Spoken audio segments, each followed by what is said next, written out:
To begin our hearing, we have two witnesses before us.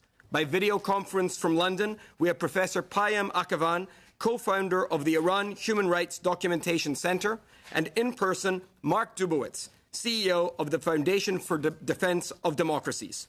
Professor Akhavan, if you begin with your opening remarks, we'll then move to Mr. Dubowitz and then proceed straight to questions from the members. Professor Akhavan, please go ahead. Monsieur le Président. Mr. Chair, honourable committee members, I'd like to thank you for inviting me here. It's a privilege to have this opportunity to appear before you once again.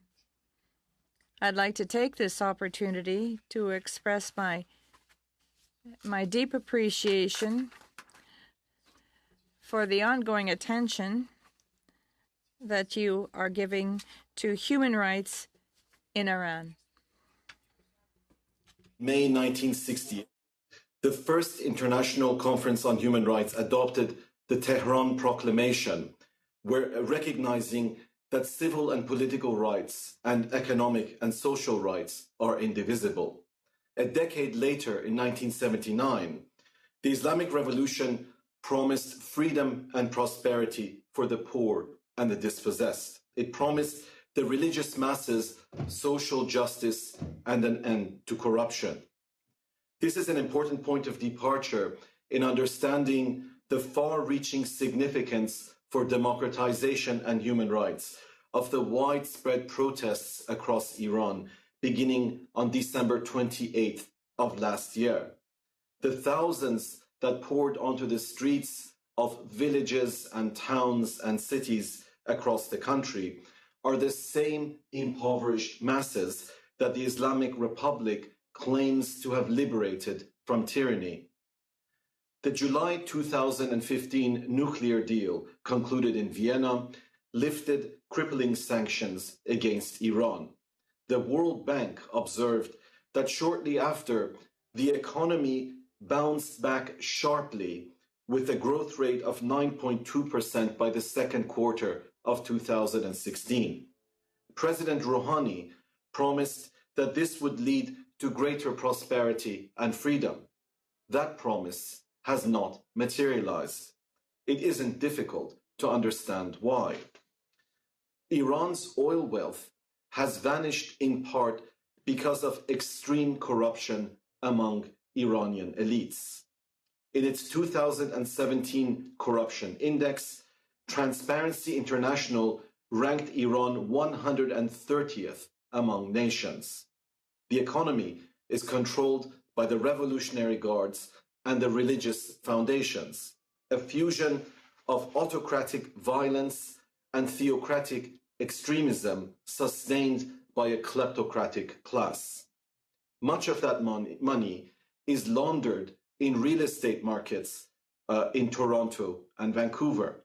The committee may recall the $2.6 billion embezzlement scandal involving Mr. Mahmoud Khavari in 2011, who obtained Canadian citizenship while serving as the CEO of Melli Bank in Iran. There are many others like him. Iran's oil wealth has also vanished because of costly proxy wars aimed at exporting the revolution and the destruction of Israel. Iran's Quds forces and Lebanon's Hezbollah have played a direct military role in supporting the Assad regime. They have contributed to civilian atrocities that the UN Commission of Inquiry on Syria has qualified as crimes against humanity. Elsewhere, Iraqi Shia militia have committed atrocities against Sunni civilians. In January 2016, the Revolutionary Guard's commander, Mohammad Jafari, celebrated the mobilization of nearly 200,000 armed youth across the region. All of this has cost Iran billions of dollars. Thus, while Iran's oil wealth sustains extravagant lifestyles and religious wars, Iranian youth suffer from an unemployment rate of 30%, according to World Bank statistics. A prominent Iranian economist estimates that at least 26 million Iranians, or 33% of the population, live below the poverty line, and that 6%, or 5 million people, face starvation. Amidst rising prices, persistent unemployment, embezzlement, unpaid wages, bank collapses, and widening wealth disparity, a noted expert has referred to the death spiral of the Iranian economy. This is the catastrophic toll of an authoritarian system without either transparency or accountability. The situation is no longer sustainable. By way of example, on February 4th of this year, 3,500 steelworkers in the city of Ahvaz went on strike to demand 3 months of unpaid salaries. On the same day, in the nearby city of Shush, a prominent labor activist demanded 4 months of unpaid salaries for 5,000 sugarcane workers. Where in the world, he asked, have you seen workers not being paid their miserable wages and then being forced through police violence to work? This is slavery. This dire economic situation is exacerbated by severe climate change. The UN Development Programme warned in 2017 that, and I quote, water shortages are acute, agricultural livelihoods no longer sufficient. With few other options, many people have left, choosing uncertain futures as migrants in search of work.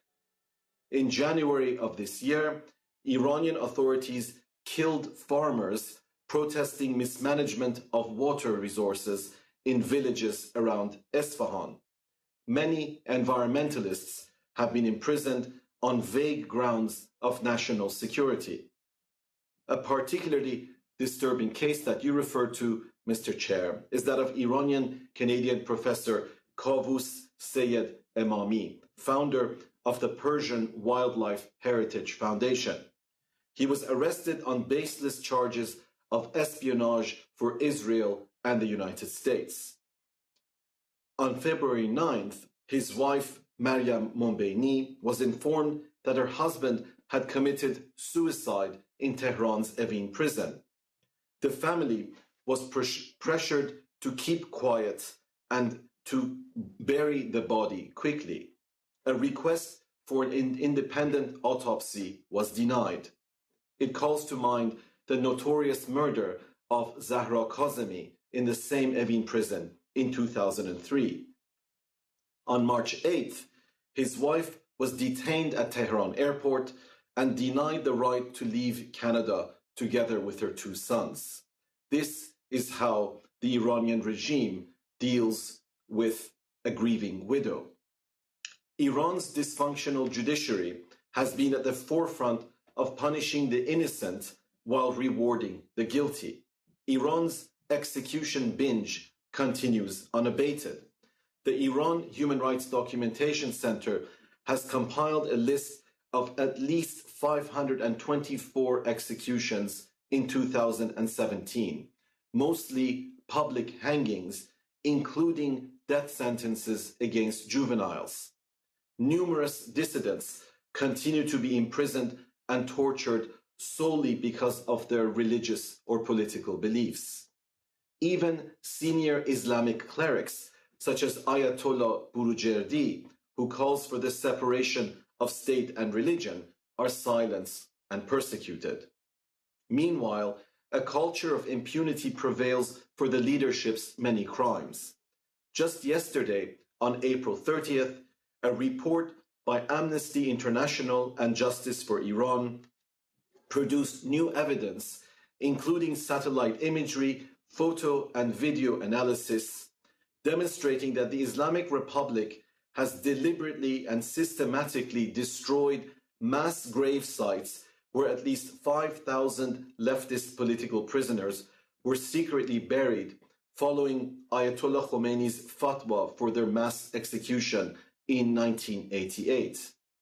The members of the so-called death commissions that sent them to the gallows included Mustafa Pur Mohammadi. In 2013, he was appointed Minister of Justice by President Rouhani. It also included Ebrahim Raisi, who was appointed Attorney General between 2014 and 2016. He is now custodian of the Imam Reza Shrine in Mashhad, probably the wealthiest religious foundation with an estimated $15 billion worth of assets. That is how the regime rewards those who commit crimes against humanity. The Iranian leadership is on a collision course with the Iranian people. Instead of addressing their legitimate grievances, the regime is responding to increasing public anger with increasing violence. In this regard, the policies of so-called reformists and hardliners are not fundamentally different. In the words of a reformist, the protests, and I quote, have brought the two factions closer to each other because at the end of the day, we are all in the same boat. Many have abandoned hope of reform and have called for a referendum on a secular republic. This disillusionment is with good reason. Recently, on April 23rd, at a talk before the American Council on Foreign Relations, Foreign Minister Javad Zarif denied the persecution of homosexuals while equating compulsory hijab for women with McDonald's dress code prohibiting topless customers. He also claimed that being a Baha'i is not a crime. The Iranian judiciary would disagree with him. On the same day as his charm offensive in Washington, a court in Ahvaz sentenced Ms. Mitra Badrnejad to prison for the crime of, and I quote, membership in the Baha'i religious organization. She joined the ranks of thousands of other Baha'is who have faced executions, torture, imprisonment, denial of employment and education, and destruction of their places of worship and cemeteries. Ayatollah Khamenei has openly condemned them as untouchables. The obsessive hatred of Baha'is has extended to Iran's Houthi proxies in Yemen, who have recently called for butchering Baha'is in what arguably constitutes incitement to genocide. As political unrest intensifies, the scapegoating of Baha'is could become much worse. Mr. Chair, honorable members of the subcommittee, this is a time of great hope, but also a time of great danger. Iran could go in many different directions in the coming months. The challenge is empowering the Iranian people to build a better future through non-violent means.